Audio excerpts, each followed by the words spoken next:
والله لقد حدثني رجل من دمياط، رجل من آبائنا العاديين، وكنت ألقي محاضرة في مكة، فاستوقفني وقال: أستحلفك بالله يا شيخ محمد تسمعني قبل ما تتكلم.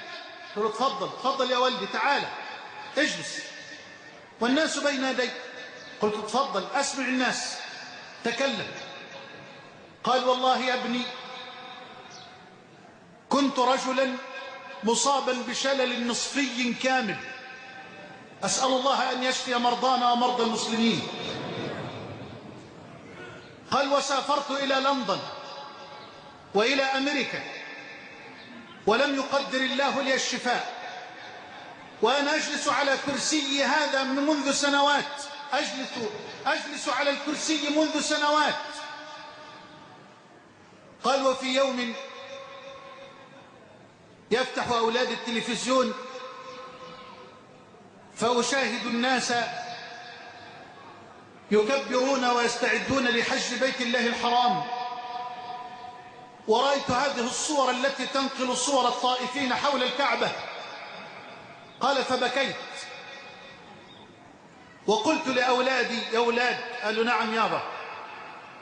قال: والله أنا عاوز أروح للملك في بيته واسأله هناك اللي أنا عاوزه، وأنا عندي يقين إن لو رحت للملك بيته مش هيخيبني ولا هيردني. قالوا: ملك مين يابا؟ بيت مين؟ قال: أريد أن أذهب إلى العمرة أو إلى الحج، أريد أن أدخل الكعبة وأن أناجي الملك رب البيت في بيته، وقلبي يملأه اليقين أنني إن ذهبت إليه في بيته وإن سألته هنالك لن يردني خائبا. قالوا: طب يابا ما تقدرش تسافر بالوضع اللي انت فيه؟ قال: استأجروا لي طيارة، أنا راجل مبسوط عندي أموال، ده مالي، استأجروا لي طيارة.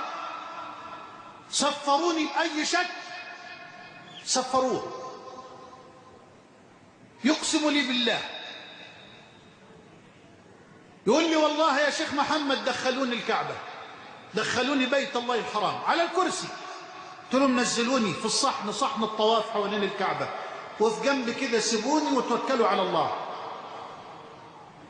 وأجلسوني بالقرب من الكعبة. قال لي: والله يا شيخ محمد ساعة كاملة وأنا أصرخ وأبكي بكلمتين اتنين، معلش بنفس اللهجة كده. يقول: أصرخ وأقول له: والله ما أنا راجع ولا أنا طالع من بيتك إلا على رجلي أو على المقابر،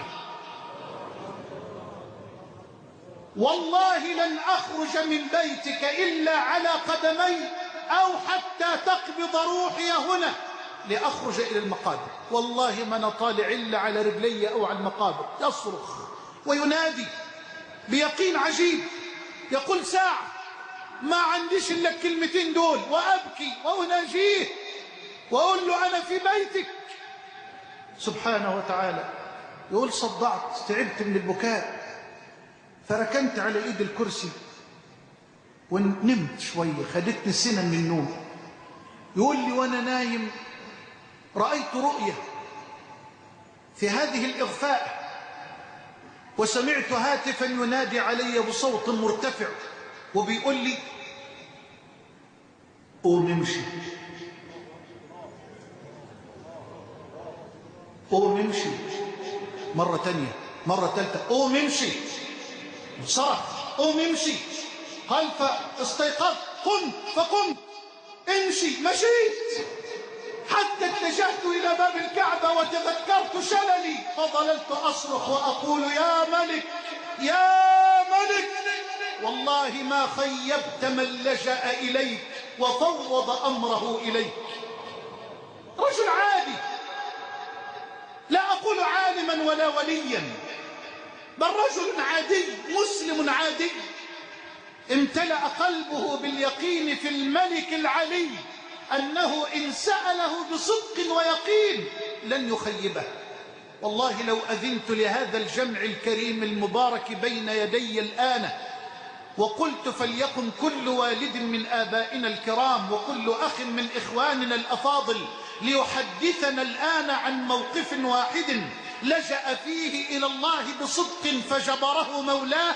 ورب الكعبة لحدثنا هذا الجمع كله عن موقف وموقف وموقف. بك أستجير يا رب، بك أستجير، ومن يجير سواك؟ فأجر ضعيفا يحتمي بحماك. إني ضعيف أستعين على قوي، ذنبي ومعصيتي ببعض قواك. أذنبت يا ربي وقادتني ذنوب ما لها من غافر إلاك.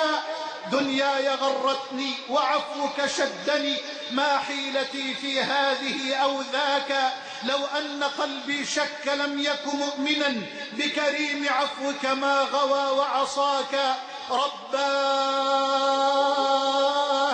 رباه ها أنا ذا خلصت من الهوى، واستقبل القلب الخلي هداك.